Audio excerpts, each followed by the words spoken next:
Good morning, everyone. We're continuing here in the words of the Orchis Yosher as he opens up our eyes to understand how intrinsic the midah, the attribute of Yiras Shamayim, this fear of heaven, truly is in aspects of our Torah and our mitzvahs.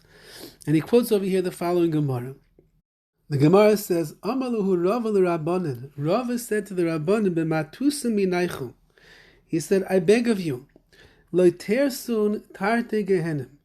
Do not acquire Gehenim, which is the world down there where a person's not going to enjoy themselves. Don't acquire Gehenim twice. What does that mean, twice? We understand that there's a place called Gehenim that a person has to go into after they leave this world from 120 years. There's a place where they're going to experience some kind of spiritual pain and suffering that's going to cleanse them of all of their sins. It's only a one-time stop. So what does the Gemara mean when it says, don't inherit or don't go to Gehenim twice? So Rashi explains,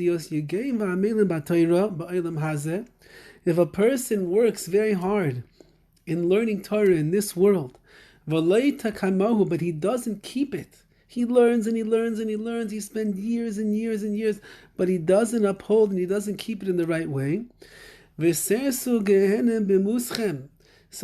says Rashi, this person is going to be acquiring the two types of Gehenim. Why? Because you worked hard and you had to push away the pleasures of this world while you were learning, and you deprived yourself of all of the pleasures of this world in order to learn Torah, and you didn't keep it. So you end up having a Gehenim, you end up having this painful experience in this world because you learned and you didn't enjoy anything about this world. If you would have learned Torah and kept Torah in the right way, you would have had true spiritual and even physical pleasure, but you didn't even get that. So that's a Gehenim here in this world.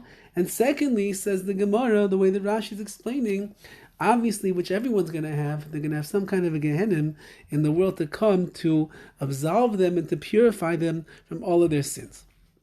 Amr Rabbi Yeshua ben Levi. What does it mean when it says, This is the Torah that Moshe placed before the Jewish people. What does it mean, some Moshe? Moshe placed this before the Jewish people. Zacha, if a person merits, which means Lilmod b'Yiras Shamayim L'Kayim, he learned the Torah with the fear of heaven, and Umekayim, and he kept it, similar to the Gemara that we just read. Naseis Loi Sam HaChayim. So then the Torah becomes a Sam Chayim, which means it becomes like an elixir of life, an antidote, a drug of life. It will enhance you. It will imbue your life with goodness, with blessing, with happiness, with all of the pleasures of this world. Loi Zacha, if a person doesn't merit it, Naseis Loi Sam Hamisa, then it becomes some kind of a drug of death. It's like heroin, Rahman al-Itzlan. It could kill a person. Torah with Yiras Shamayim elevates a person, gives a person life, gives a person happiness and joy, peace, pleasure, all of the wonderful things that the Torah is an antidote for in this world. And if a person learns in the right way and they have Yiras Shamayim, the fear of heaven, that's what it does. You become an under a mensch, a different person altogether. But if a person doesn't learn Torah with Yiras Shamayim, means that he learns, but he doesn't have the fear of Hashem, which means that he's not paying attention. He's not absorbing the messages and the learning that he has. He doesn't allow it to trickle into his heart, into his mind, into his soul, and change him around. Then it's a Sam Misa.